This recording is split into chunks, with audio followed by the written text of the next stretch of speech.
Welcome to the place where your nightmares breathe and story you hear could be true. I'm Ellie, and tonight, you're not just listening to a story, you're stepping into it. Are you ready? Because once you start, there's no turning back.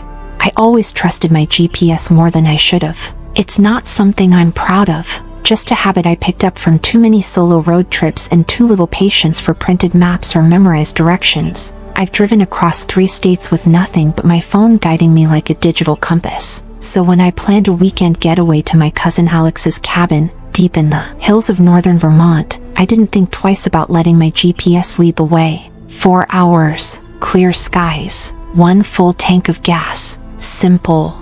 Or so I thought. I left around 4:30 p.m. The sun hung low, casting a golden filter across the suburbs as I pulled out of the driveway. I had music queued up, snacks in the passenger seat, and that buzzing, excited feeling that always comes with escaping the city grind. Alex's cabin was isolated, nestled near an old ranger trail where cell signals faded and nature pressed in like a thick green wall. It sounded perfect, quiet, peaceful. A chance to breathe. The first 2 hours were uneventful. I passed a few sleepy towns, stopped once for gas and coffee, and followed the GPS through back roads that grew narrower and quieter with every mile. But somewhere near the 3rd hour, it wasn't dramatic, not at first, just a turn I didn't remember taking. My GPS chirped in its usual calm tone, and 300 feet, turn left. I followed without thinking. The road curved into a patch of dense trees I didn't recall seeing on my last trip, but memory's unreliable, especially when it comes to country roads and long drives. Maybe I had missed it before. Maybe Alex had told me to use this new shortcut. I kept driving, but as I drove deeper, the landscape began to shift. The trees grew taller and pressed closer to the roadside like watchers gathering for a secret. The foliage thickened, blotting out more of the dimming sky. The temperature dropped too. My car thermometer read 43 degrees Fahrenheit, a sharp contrast from the warm autumn air I'd been driving through all day. The GPS didn't notice. It calmly stated, continue for 6 miles. The display, though, caught my eye. The route had changed. There was no street name anymore, just a long stretch of unnamed road and a glowing red pin at the destination. Coordinates. That was all. I slowed down, 25 miles per hour, then 20, 15. The silence was deafening now. The music on my playlist had stopped. I glanced at the screen, frozen. The GPS had gone quiet too, though the screen still showed the road ahead with that red pin. Closer now. 4 miles to go. The road began to twist unnaturally. Not like standard curves or country bends, but strange, jagged angles that made me slow to a crawl. The asphalt had cracks spidering across it, and in some places, I could swear I saw handprints pressed into the concrete, warped and stretched like someone had been pulled down through it.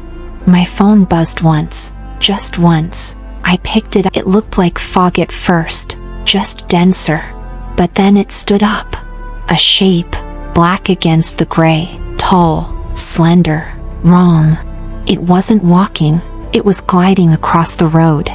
I slammed the brakes, and my car skidded slightly. The shape didn't stop. It vanished into the trees on the other side, like it had never been there. I stared after it, heart hammering in my throat. My mouth was dry. I reached for the phone, still no signal. The GPS said, continue straight for 6 miles. I checked the distance. It still said 6 miles. Hadn't I been driving for at least 15 minutes? Was it resetting? I tried to open another app. The screen flickered, then went dark, black. Then the camera activated. The screen lit up again, but instead of the GPS, it showed a video preview of me, sitting in the driver's seat, and behind me, something moved, just out of frame. I spun around, but the back seat was empty. My blood ran cold. I could feel it. Something was off, like the air had pressure, like I wasn't alone in the car anymore. I didn't see anything in the rearview mirror, but the shadows danced like they were hiding something just out of view. I hit the gas. The tires squealed on damp asphalt as I tore through the fog, not caring if I missed the destination. I just wanted to get back to a real road, to any road. Branches clawed at my windows like skeletal fingers. The headlights flickered again, and that's when I saw it. The shape, standing in the middle of the road behind me, tall as a lamppost, arms too long, face obscured by the fog. Watching, just watching, unmoving. It didn't chase. It didn't vanish. It simply waited, like it knew I'd have to come back. The GPS spoke in a voice I didn't recognize. Continue straight for 6 miles. But I swear it whispered something else underneath. Something like, don't look back.